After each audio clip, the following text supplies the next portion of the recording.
But think about the injury that he had early in the playoffs and the way he's bounced back and played and his assist level, the way he's getting everyone involved.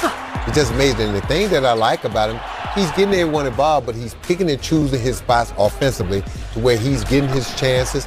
He's taking advantage of it. And right now, the only thing I'm going to say, and Coach will tell you this, as bad as Denver have looked on the road, once you go home, that narrative can change because the team gets some confidence, sleeping in their own bed. So right now it looks like total domination, but again, we'll see when Denver gets home how they play. Look, though, at this. 17 points, 15 assists. Again, not a single turnover. His third career playoff game with at least 15 dimes and 0 turnovers. That breaks a tie with each of your favorite players in Magic Johnson for the most since the three-point era began back in 1980. How much fun was it to watch Chris in this one? Well, I think for Phoenix, they're sky high in confidence. They've played well at the end of the Lakers series, and they've come out and dominated this series thus far. And you can tell how much fun they're having.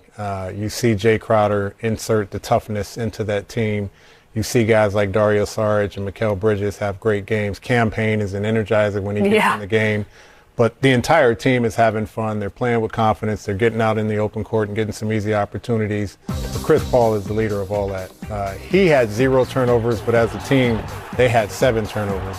So they're managing the game at a very efficient rate, and they're getting stops and playing with pride. And then they're creating easy opportunities for themselves, as you're seeing Devin Booker get a steal and an easy dunk. Coach Michael Malone has just sat down at the podium. Let's go ahead and get to him live. The game seemed to flip in those first few minutes. What did you see to start the second half when obviously they seized momentum and kind of carried that to the end? I saw one team that wanted to be here and play with a purpose and urgency, and one team that did not want to be here and play with no urgency. And that's why we got our ass kicked. Katie Wingy, Altitude Sports. Hey, Coach, when they're sinking as much as they did defensively tonight, what can you do to counter that, especially when you aren't hitting shots from deep? I don't know. Okay, I'll have to watch the film. We had a lot of guys play really bad tonight, and then we allowed the impact of not making a shot to affect the other end. And it was really, I mean, playoff basketball. Can you sit down and guard one-on-one? This was just an embarrassing performance all the way around, from top to bottom. Take up, Toby, 9 News Denver. Coach, was there anything with Michael that you talked about with the back or anything? I mean, how's he feeling after? And did he look right to you out there tonight? Back is fine. Mark Kisla, Denver Post. Hey, Coach, Will Barton gave you a little jolt early. I know it's on minutes restrictions. What more can you – how much more can you utilize Will going forward?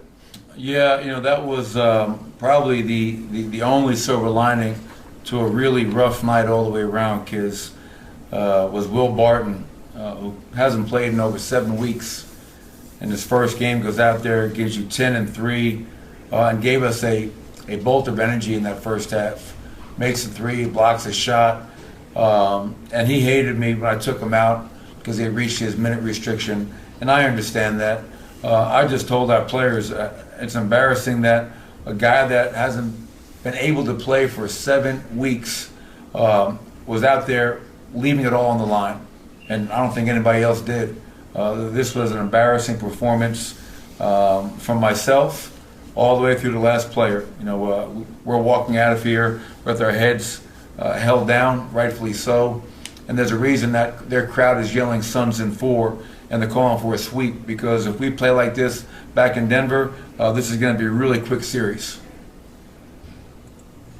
Ashley Neville, Mile High Sports.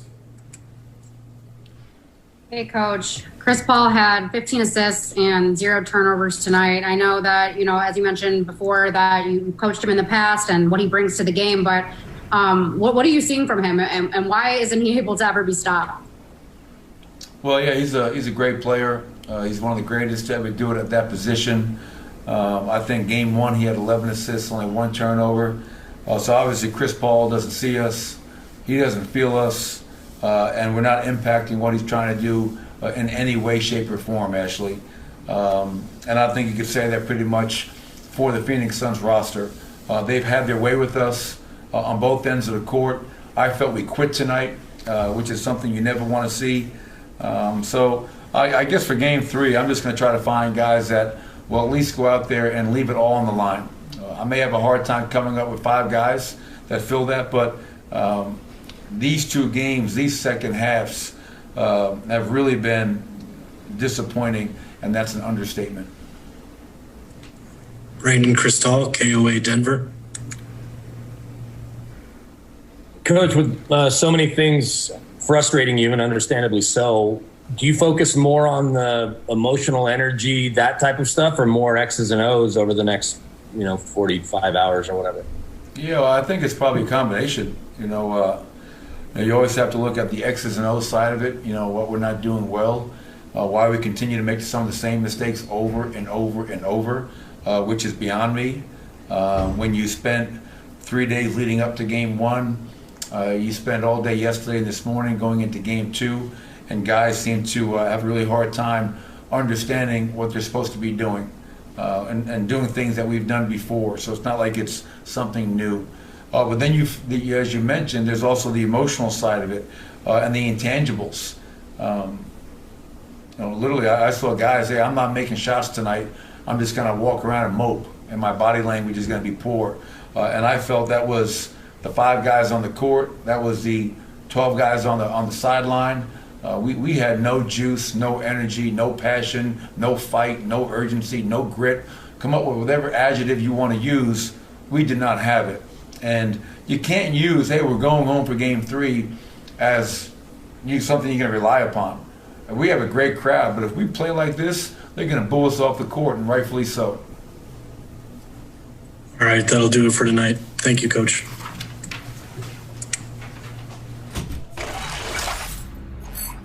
I just want to give each of you a chance to respond to what we just heard from Mike.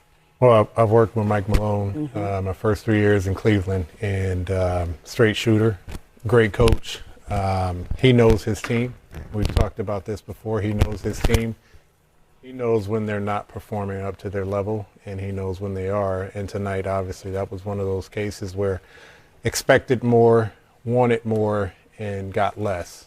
And and I think it's understandable to think, oh, we're going to go back home or we're going to play better, and you still have to bring it. The game is won or lost on the court, regardless of where you play. And when they go back to Denver, they have to correct the mistakes they made in Phoenix, in addition to making shots and feeding off of the crowd. The crowd's not going to get going unless they play better, and that's his messaging today. They need to play better, right, regardless of where they're playing. Like you just said, if we play like this, we'll get booed off our own court, and rightfully so. Well, I think what Coach is doing, look, Mike Malone's not stupid. He understands they're at a disadvantage. You don't have Jamal Murray. You don't have your starting backcourt, and to be this deep into the playoffs without him, it's tough. And Coach and I was talking about this off air. You're starting to see some of the chinks in the armor with some of the players that he has to roll out there. They're not complete players. It's the reason why they're backups. But to Mike Malone credit, he's not using that as an excuse. He's pushing this team. He's driving this team because he understands if he let them sit back and think about what they don't have, it's going to get worse. He's got to get into them and motivate them and make sure they understand that, yeah, they're going home. Yeah, this series can change on a dime, but if they don't bring the energy to Coach's point and clean up some of the mistakes that they're making, then this series is going to be over quick. But again, I'm going to say it again. I played in the playoffs, and we've looked really bad the first 2 games at home, on the road. You go home, get a burst of energy, and you can win that first game. That third game is all important. They get that one and get game 4, then you have a series. Coach Malone saying one team wanted to be here tonight and one team didn't. So let's hear what Coach Monty Williams has to say. Hey, Monty, kind of hard to track back to the first half after how wild the second half got there with the crowd, but just your overall thoughts on how the game progressed as it went on.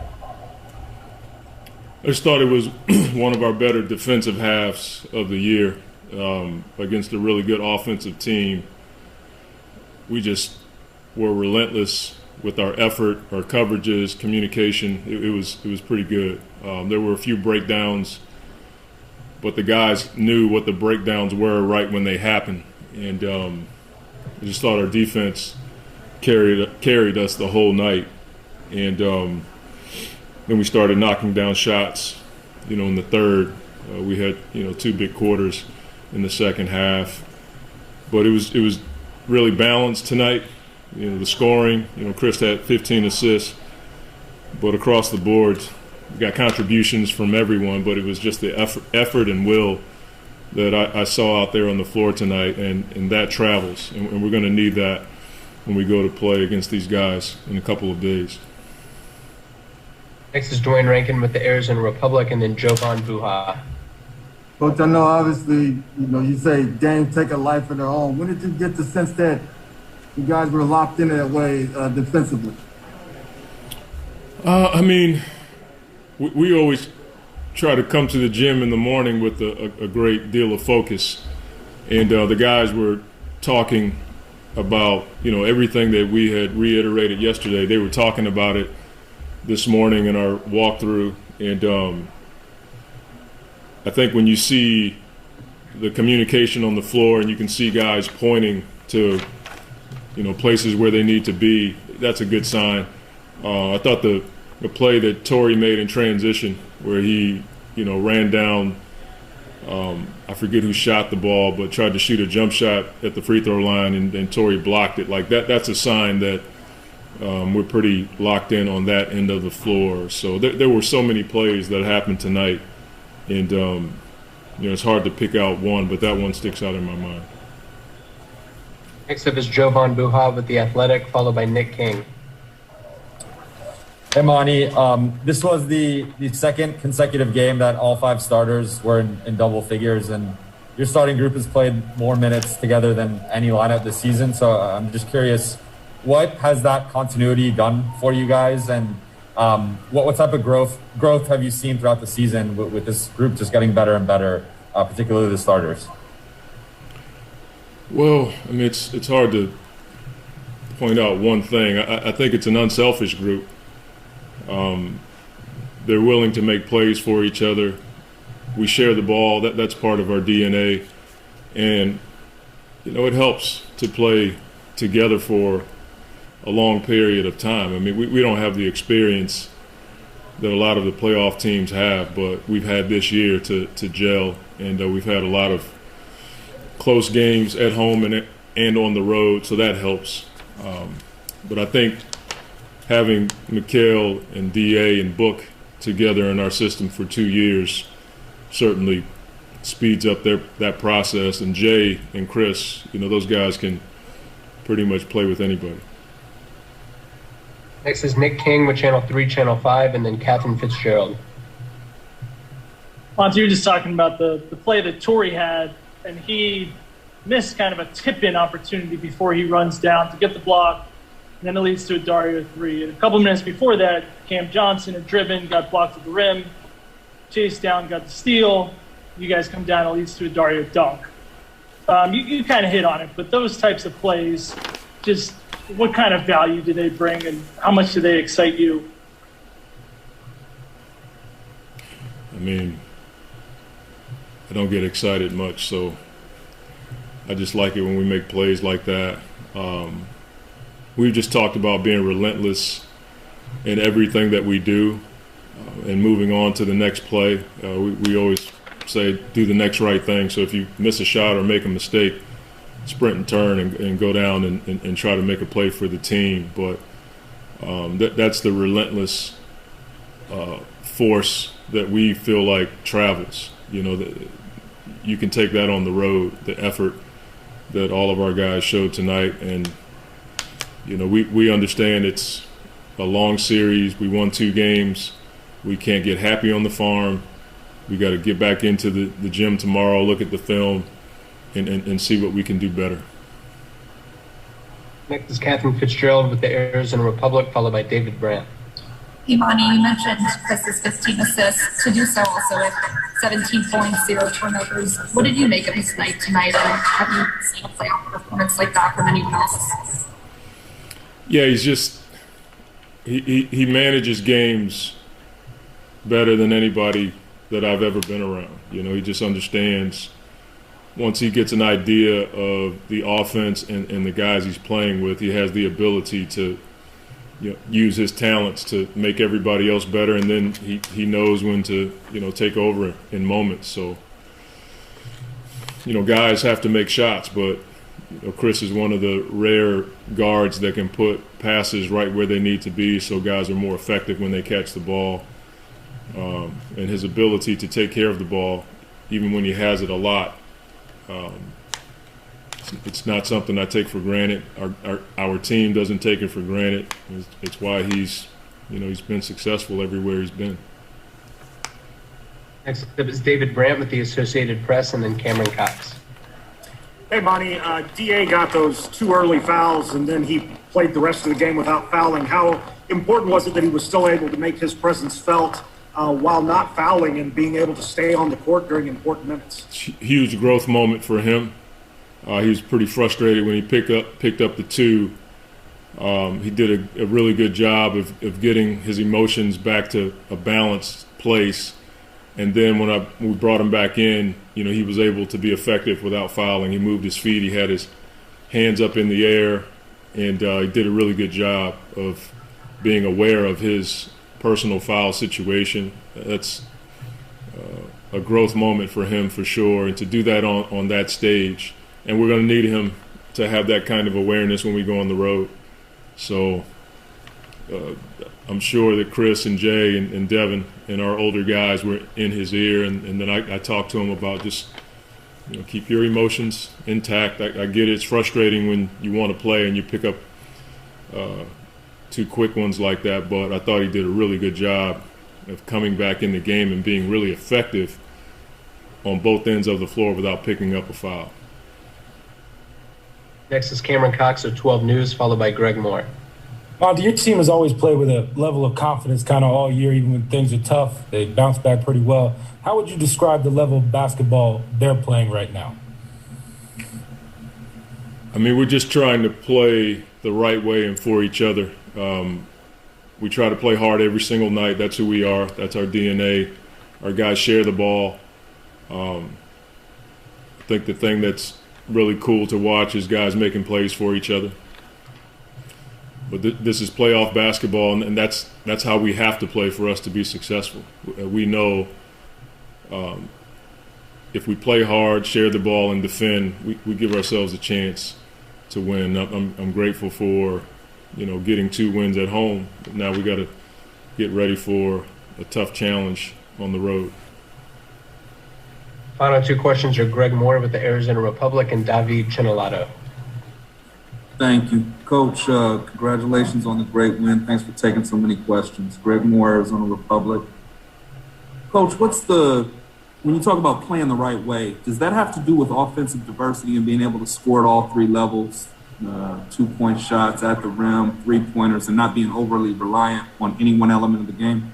I think it's all of the things you said. It's also setting a screen for your teammate to get him open. It's also sprinting back in transition so that someone doesn't have to guard your man and their man. Those are things that we talk about, playing the right way. It's not just offense and making the right pass.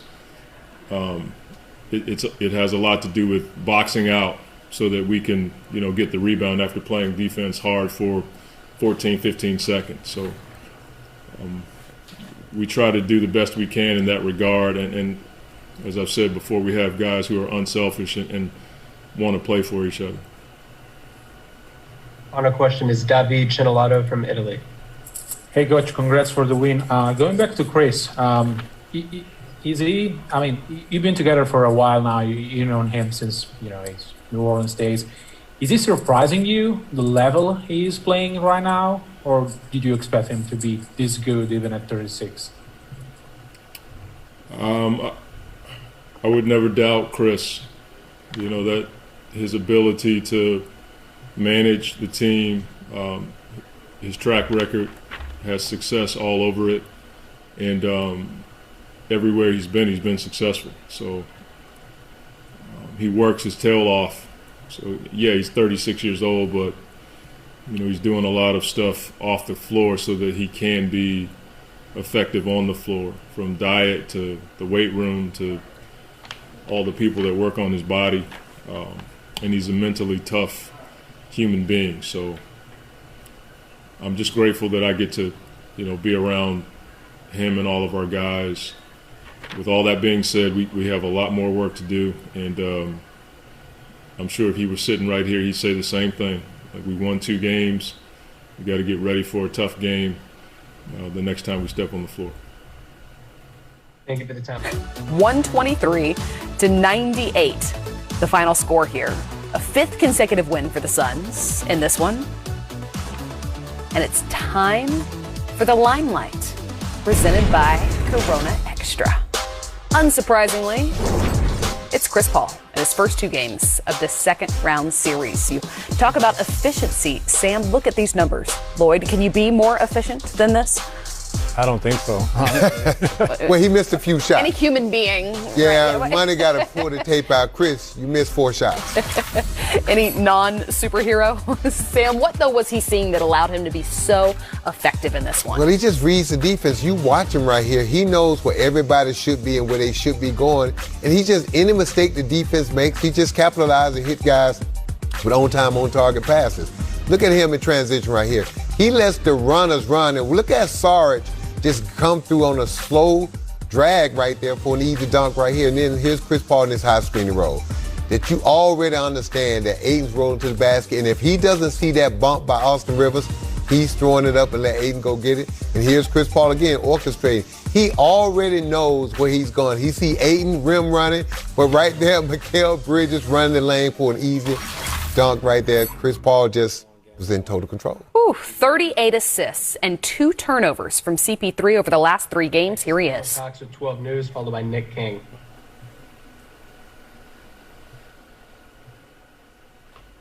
Cameron, you there? All right, we'll come back to Cameron. Next up is Nick King with Channel 3, Channel 5. Chris, another game where you guys pretty much step on the throats to start the fourth quarter. For you, another deal where that arm, that shoulder is really loosening up, or what are you feeling early in those fourth quarters? Just filling the game out.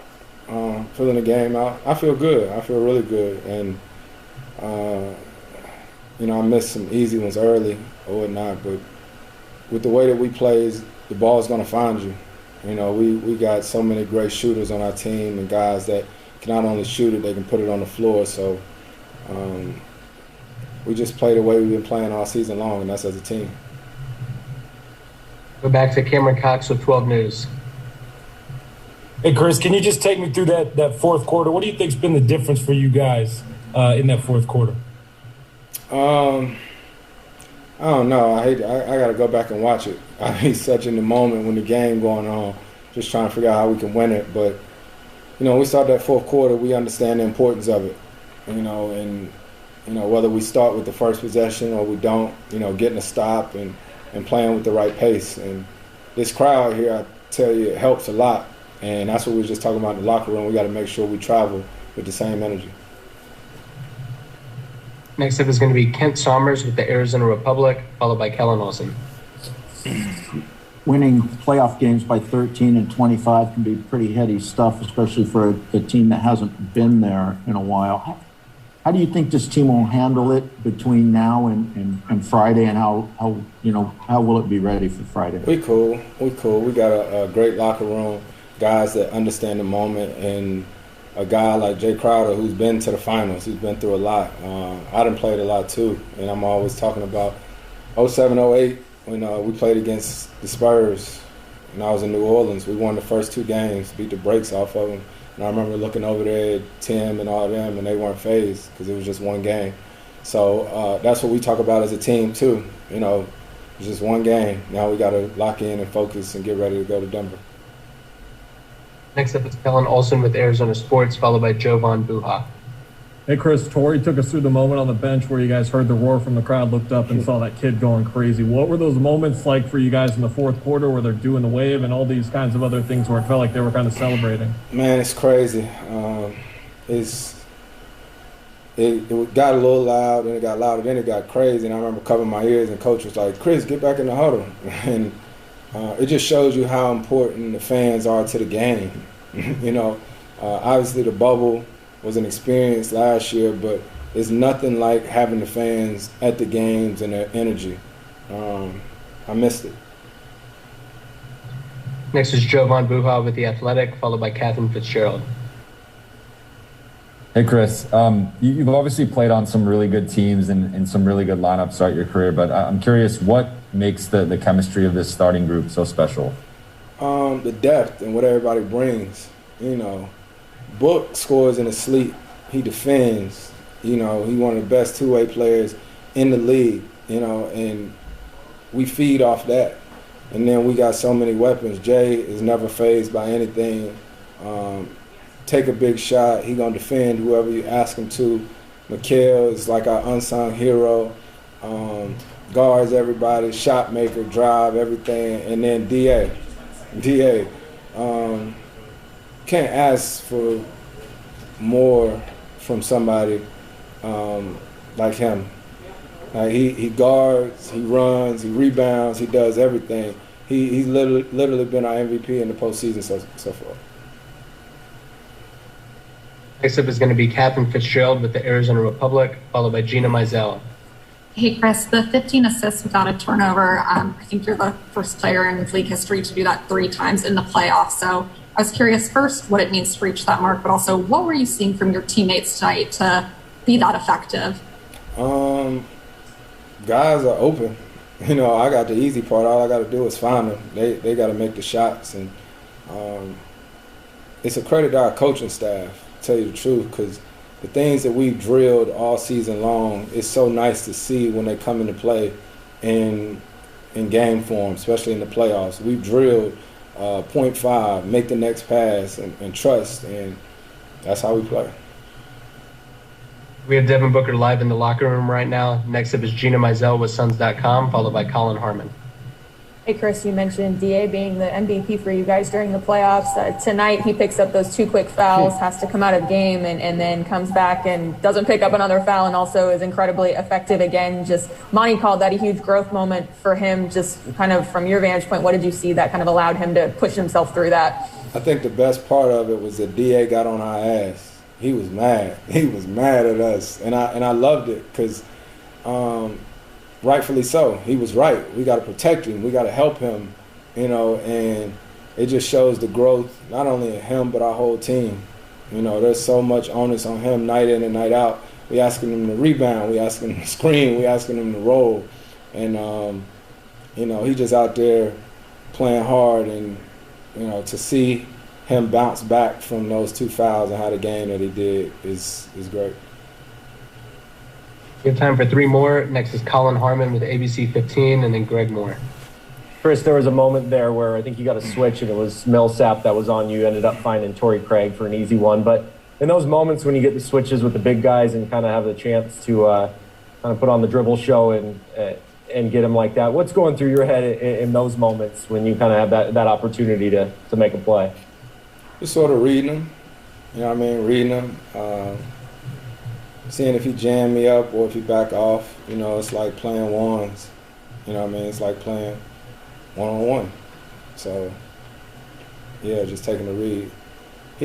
Torrey actually bailed me out. I got in trouble. I didn't have a shot, so thank God he cut for me. Final 2 questions are going to be Greg Moore with the Arizona Republic and Dwayne Rankin. Chris, congratulations on the win. Great game tonight. Appreciate it. The assist to turnover ratio was nuts. So I wonder, are you conscious of who's hot when you're out there to figure out who to get the ball? Because you had 6 guys scoring double figures. Only thing crazier than that is that it could have been 10. So I'm curious, is that a natural chemistry thing, or is that conscious of you to say, okay, this guy needs a shot, that guy needs the ball? No, it's a natural chemistry. It's a good question, because sometimes you do feel when a guy gets hot or when Book got it going. You may call a penny in for him. But I'm telling you, man, I really haven't been on a team quite like this where everybody shoots it the way that they do. So you don't have to try to find a certain guy.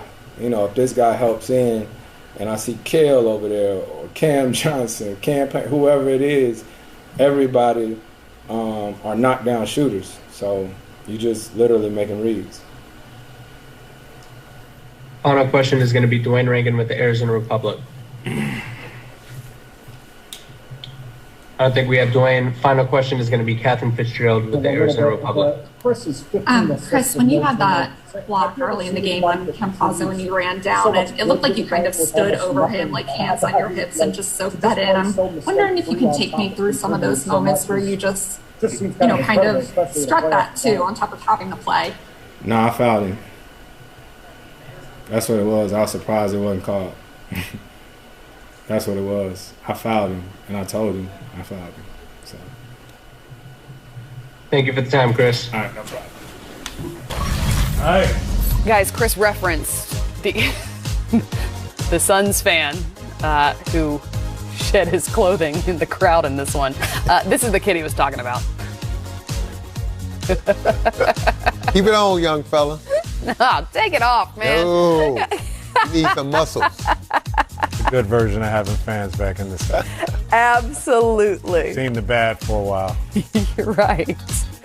Devin Booker added 21 in game one, 18 in game two. Here he is at the podium. Playing at this level again. We knew when there wasn't anything structural wrong with it that, all he needed was time. And he got some time. I know he's doing around-the-clock treatment like always. But, you can tell he's back and he's feeling it. Next up is Kevin Zimmerman with Arizona Sports. Hey, Book. Monty credited your guys' defense tonight. Just from the effort plays like Torrey's block on Monte Morris, Cam had that chase down steal from behind. Like, what did you see just as far as your defensive effort and communicating throughout the game? Yeah, we've been saying that all season. I think our versatility and just our passion, our holding each other accountable. We just want to defend.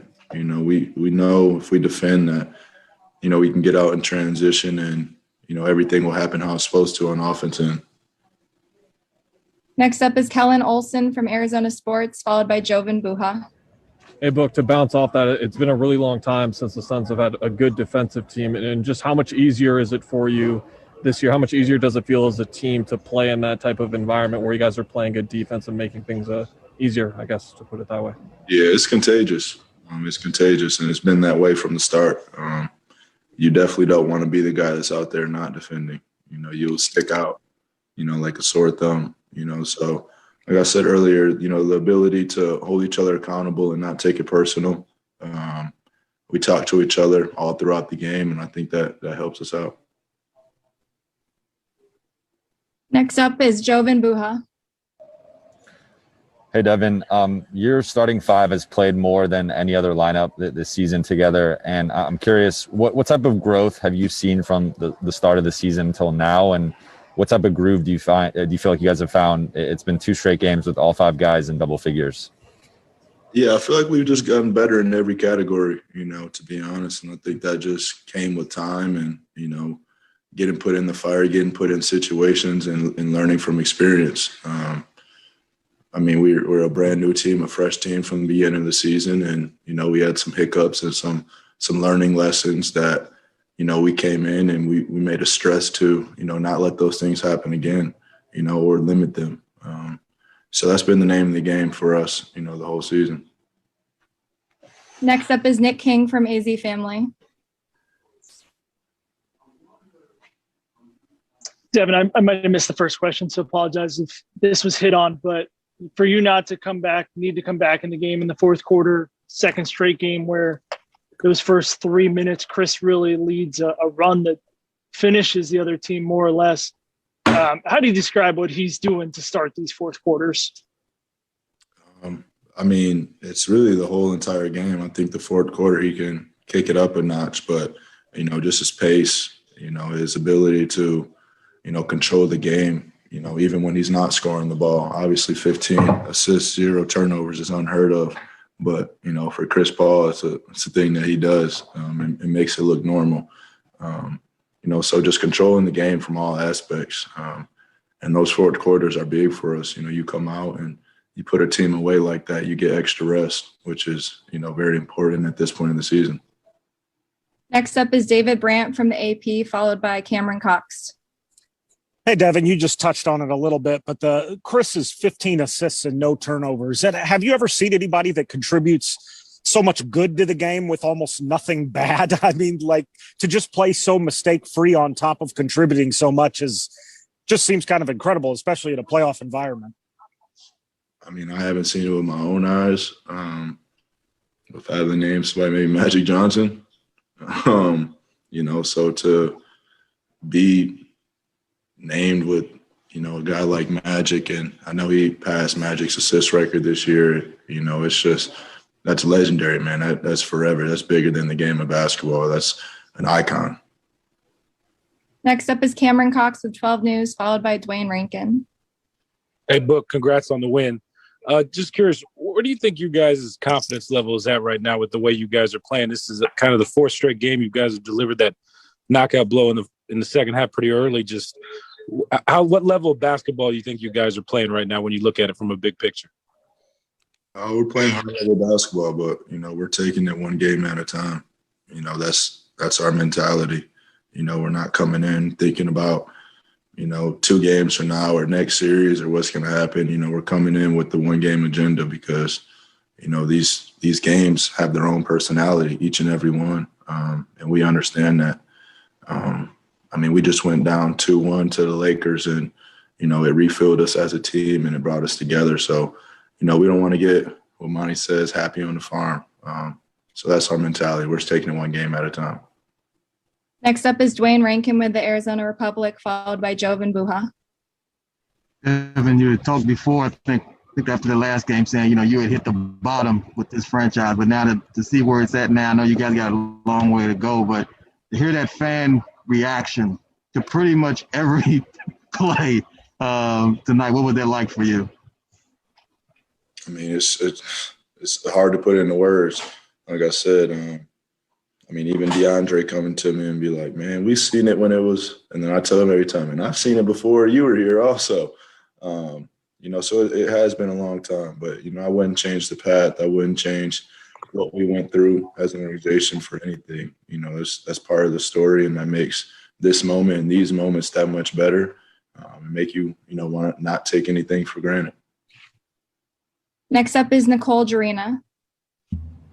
Hi, Devin. Congrats for the win.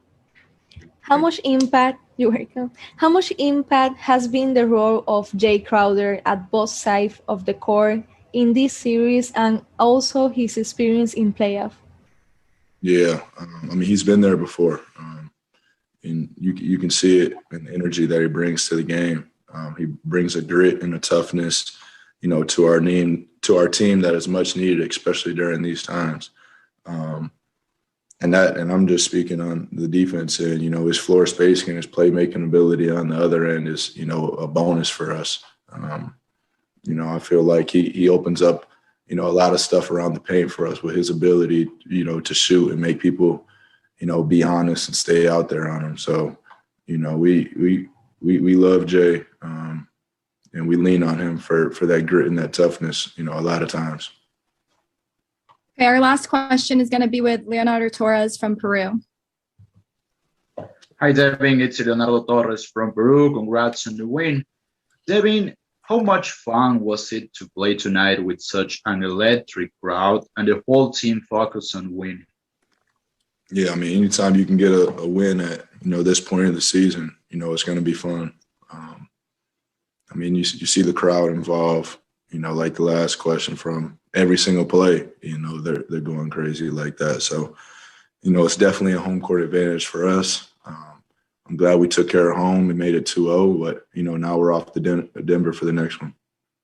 Thanks for the time, Book.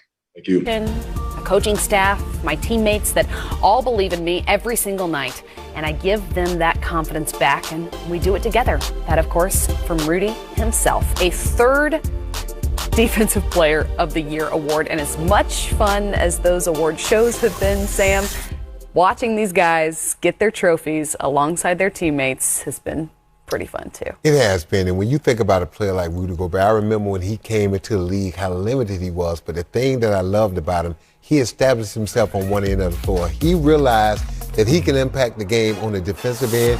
His offense has come a long way. He's more of a complete player, but defensively, he understands who he is and what he is, and I love that about him because he knows what side his bread is buttered on. And I like the question Kenny Smith asked him. Would you rather have a 50-point game or a 15-block game? And true to his nature, give him the 15 blocks. Oh, without a doubt, because it's something that we're not seeing ever, and we're seeing. That's how he gets paid. Point games pretty often, Lloyd. Yeah, no, I think the most special part of that is it's an individual award, but you see him celebrate with his teammates, and they're giving him the love that he gives them every single night on the defensive end, and they appreciate that. And I think when you look at the company that he's now in with Dwight Howard and Ben Wallace and Mutombo and the late, great Mark Eaton. Right, who, by the way, years and years and years later is still making commercials based on his very famous, like, you're not going to come in here. It shows the appreciation and it shows the value that these type of players, the big men that impact the defensive end of the floor, they still have in our game. And this award has been dominated by those type of big Coach, they just brought MVP and Defensive Player of the Year, 2 centers. When has that happened? You're right, and that was the flawless transition to Nikola Jokic addressing the media now. Hey, Nikola. Malone said tonight he thought some of the guys quit. He called it another embarrassing performance. What did you think of what happened tonight? I mean, they just outplayed us. They were much better team. They were aggressive. They were making shots. They were finding open looks. They have a couple big offensive rebounds. They were a better team. Jacob Toby, 9 News Denver. Paula, in your eyes, what is the one thing that you think this team needs to change? Like the one thing you would point to? We can change? Yeah. I wish we can make every shot. That was something that I will change. Vinny Benedetto, Denver Gazette. Hey, Nikola, when some of the other guys aren't having their best offensive nights, do you feel like you need to do more, or what does that look like? I think I need to be on top of my game every game, so it's not something that I can pick and choose what I'm not going to be, or I think I need to be as a leader or whatever they call me. I think I need to be on the top of my game every game. Ashley Neville, Mile High Sports. Hey, Nikola, good to see you. Chris Paul tonight, 17 points, 15 assists, 0 turnovers. How do you go about trying to at least try to limit a guy like that? I mean, he's doing that for a lot of years. He's a really smart basketball player. He really is taking whatever game gives him. He's finding the guys. He's finding open looks. He's making the guys taking kind of easy shots, practice shots, especially when we make bad mistakes. So he kind of read our defense. He was in the league, of course, a lot. He's really. I talked to him on All-Star, so I figured out that he's a really kind of basketball mindset. He watched all the film. He watched a lot of opponents, so he knows everything, you know. And if you're talented like that and you really love basketball, like a basketball fan, and you're into basketball, watching films, you cannot be bad. Mark Kisla, Denver Post. Coach said if things don't change, this is going to be a very short series. What's your level of concern or frustration or discouragement at this point?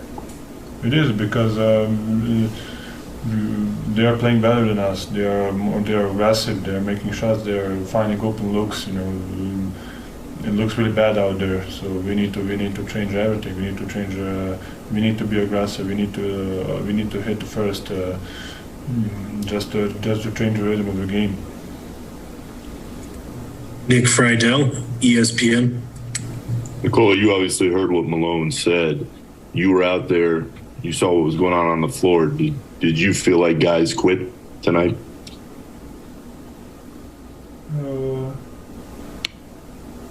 I mean, I don't think so. That the guys quit. When you're losing a lot, you can always kind of put your head down. Maybe we put your hand up, put head down, but I'm not sure that we quit. I didn't quit, so. I don't know when to go to sleep. Let's take a look at the series schedule between these two teams now, as the Suns have the 2-0 lead, and Game 3 is Friday at 10 Eastern on ESPN. So, guys, as we wrap up our post-game coverage, I want to get your final thoughts as we look ahead to Game 3. I'll start with you, Lloyd.